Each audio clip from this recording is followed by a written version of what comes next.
Summer holidays வந்தாச்சு, நம்ம GT ஹாலிடேஸும் வந்தாச்சு. GT holidays, south India's #1 travel brand. மார்க்கெட்லயே கம்மி சேதாரத்துல இன்னும் 1% தள்ளுபடி கொடுப்போம். ஓகே, வைரநக கேரட்டுக்கு 5000 தள்ளுபடி கொடுப்போம். தள்ளுபடி திருவிழா.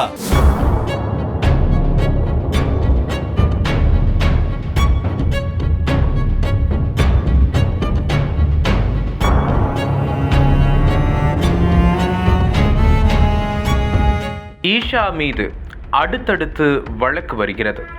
ஈசா சேர்த்து வைத்துள்ள சொத்திற்கும் வழக்கு வராமல் இருக்க போவதில்லை.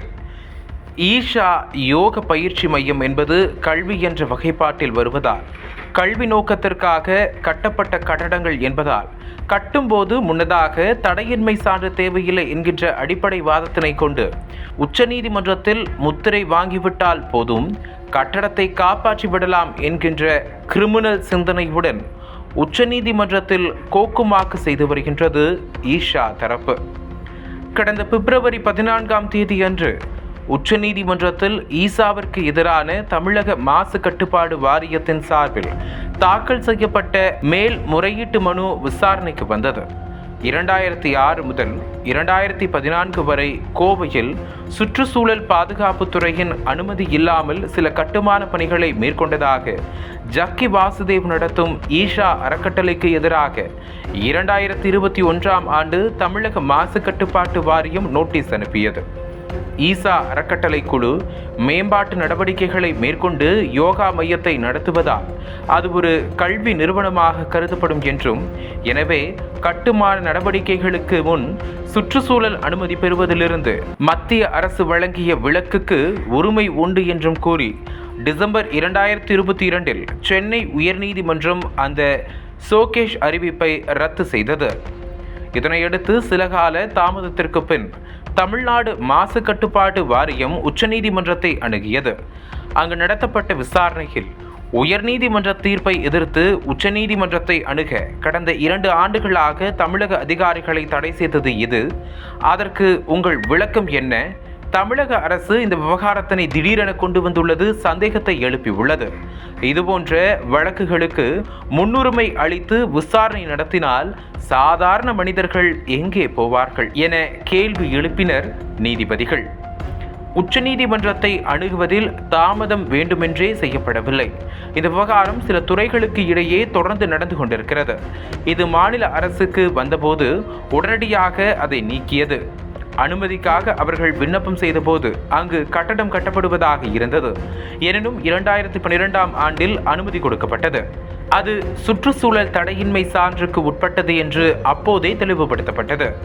ஆனால் அவர்கள் சுற்றுச்சூழல் தடையின்மை சான்றிதழ் தேவையில்லை என்றனர் என வாதத்தை துவங்கினால் தமிழ்நாடு அரசின் தலைமை வழக்கறிஞர் PS ராமன் அதற்கு பதிலாக அந்த பயிற்சி மையமானது கல்லூரி உள்ளிட்ட கல்வி நிறுவனத்தின் வகைப்பாட்டில் வருவதால் மத்திய அரசால் விலக்கு அளிக்கப்பட்டுள்ளது. எனவே சுற்றுச்சூழல் தடையின்மை சான்று தேவையில்லை என்று அதிகாரிகள் ஈசா ஃபவுண்டேஷனிடம் கூறியிருக்கின்றனர். இதனிடையே ஈசா தரப்பில் ஆஜரான முகுல் ரோஹித் ஈஷா மையத்தில் பிப்ரவரி 26 மகா சிவராத்திரி விழா கொண்டாடப்பட உள்ளது. எனவே இந்த விஷயம் குறித்து நீதிமன்றம் 2 வாரம் கழித்து விசாரிக்கலாம். எங்களிடம் உள்ளாட்சி அமைப்புகளின் அனுமதிகள் உள்ளன, இதர அனுமதிகளும் உள்ளன. அந்த இடத்தில் 20% மட்டுமே கட்டுமானம் கட்டப்பட்டுள்ளது. 80% பசுமை பரப்பாகவே விடப்பட்டுள்ளது. இந்தியாவிலேயே சிறந்த யோகா மற்றும் தியான மையமாக ஈஷா உள்ளது. நான் அதற்கான புகைப்படங்களை சமர்ப்பிக்கின்றேன் என்றார். இதனைத் தொடர்ந்து இந்த விஷயத்தை 2 வாரம் கழித்து விசாரிப்பதாக நீதிபதிகளும் உத்தரவிட்டனர். தனக்கு இருக்கும் அனைத்து பிரச்சனைகளுக்கும் தீர்வு உச்சநீதிமன்றம்தான் என நினைக்கின்றார் ஜக்கி வாசுதேவ். ஒன்றிய அரசு நெருக்கம் காட்டுவதால் தான் இந்த முடிவு. வருகின்ற சிவராத்திரி விழாவிற்கு உள்துறை அமைச்சர் அமித்ஷா வருகையே இதற்கு சாட்சி. இந்த வழக்கு ஜக்கிக்கு ஆதரவாக நடைபெற்றுக் கொண்டிருப்பதற்கு சாட்சியையும் தெளிவுபடுத்துகின்றேன். அதாவது, என்னுடைய மகள்களை மீட்க நான் வழக்காடு மன்றம் சென்றபோது உச்சநீதிமன்றத்தில் மூத்த வழக்கறிஞர் V. கிரி ஈஷா அறக்கட்டளையின் சார்பாக ஆஜரானார். அவருடைய பெயர் 18/10/2024 தேதியிடப்பட்ட உத்தரவில் பிரதிபலிக்கிறது. கூடுதலாக இந்த வழக்கில் ஈசா அறக்கட்டளை சார்பில் மூத்த வழக்கறிஞர் முகுல் ரோஹேத் மற்றும் வி கிரி ஆகியோர் ஆஜராகி வாதாடினர். இப்பொழுது தமிழ்நாடு மாசு கட்டுப்பாடு வாரியம் தாக்கல் செய்த வழக்கில் தமிழ்நாடு மாசு கட்டுப்பாடு வாரியம் சார்பில் மூத்த வழக்கறிஞர் வி கிரியும் ஈசா அறக்கட்டளை சார்பாக மூத்த வழக்கறிஞர் முகுல் ரோஹித்கியும் ஆஜராகி வருகின்றனர். ஈஷாவிற்காக ஒன்றாக களமாடியவர்கள் இப்பொழுது தனித்தனியாக இருப்பது சந்தேகத்தை ஏற்படுத்துகின்றது. இது ஜக்கியின் கிரிமினல் தனம் என்கின்றார் ஓய்வு பெற்ற பேராசிரியர் காமராஜ். இது குறித்து பேசிய சென்னை உயர்நீதிமன்ற வழக்கறிஞர் புருஷோத்தமனோ, என்விரான்மெண்ட் இம்பாக்ட் அசஸ்மெண்ட் EIA என்பது நல்ல விஷயம்தானே, எல்லாம் சரியாக இருந்தால் அதை எடுத்து ஈஷா இவ்வளவு நீண்ட நெடிய சட்ட போராட்டத்தினை எதற்காக செய்ய வேண்டும்? மேலும் இந்த ஈஷா யோகமய கட்டடங்கள் மலை பாதுகாப்பு குழுமத்தின் கட்டுப்பாட்டில் வருகின்றது. அந்த கிராமத்தில் யானை இருப்பிடம் இல்லை என்றால் அங்கு போடப்பட்டிருக்கும் உயரமான மின்கம்பி வேலிகள் எதற்கு? EIA என்பது ஒரு பெரிய கட்டுமானத்திற்கு அல்லது ப்ராஜெக்டுக்கு இருக்கும் விரிவான ஆய்வு முறை. EIAவின் கீழ் வரவில்லை என்றால் எந்த அனுமதியும் குறிப்பாக DTCP அப்ரூவலும் வேண்டாம் என்று அர்த்தமா? 1971-49(2) சட்ட பிரிவின்படி அந்த இடம் இந்த கட்டுமானத்திற்கு பொருத்தமானதா, அதாவது மனிதர்களுக்கும் மிருகங்களுக்கும் குறிப்பாக யானைகளின் நடமாட்டம் உள்ள இடமா என்று ஆய்வு செய்ய வேண்டாமா என கேள்வி எழுப்புகின்றார் அவர். இது இப்படி இருக்க, தூத்துக்குடி மாவட்டம் கோவில்பட்டியில் தியான் ஹெல்த் எஜுகேஷன் நிறுவனம் ஒன்று வன்கொடுமை தடுப்பு சட்டத்தில் சிக்கியுள்ளது ஜக்கியை பீதியடைய செய்துள்ளது.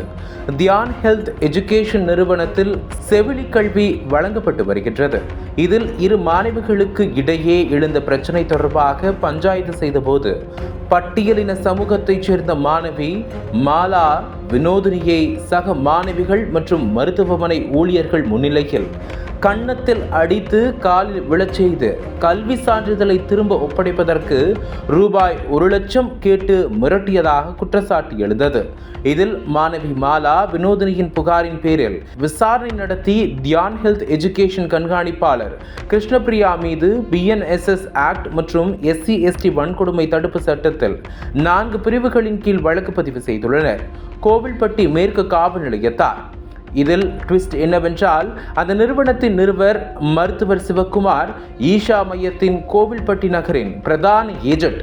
மருத்துவர் சிவக்குமாரும் பட்டியலினத்தைச் சேர்ந்தவர் என்பதால் அவரை வன்கொடுமை வழக்கிலிருந்து தவிர்த்த போலீசார் மாணவிகளிடம் முறைகேடாக நடந்து கொண்டது குறித்து மருத்துவர் மீதான குற்றச்சாட்டை விசாரித்து வருகின்றது.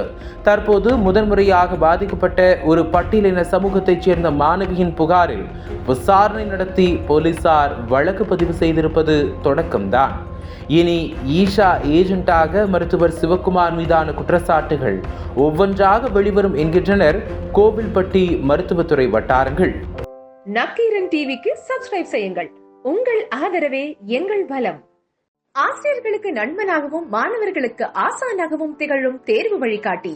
ஒவ்வொரு பாடத்திற்கும் அனுபவமிக்க ஆசிரியர்களின் துல்லியமான தெளிவான விடைகள். CNC இருக்கு, தேர்வு பயம் எதற்கு? இது தீரன் பப்ளிஷிங் ஹவுஸ் விற்பனை வெளியீடு.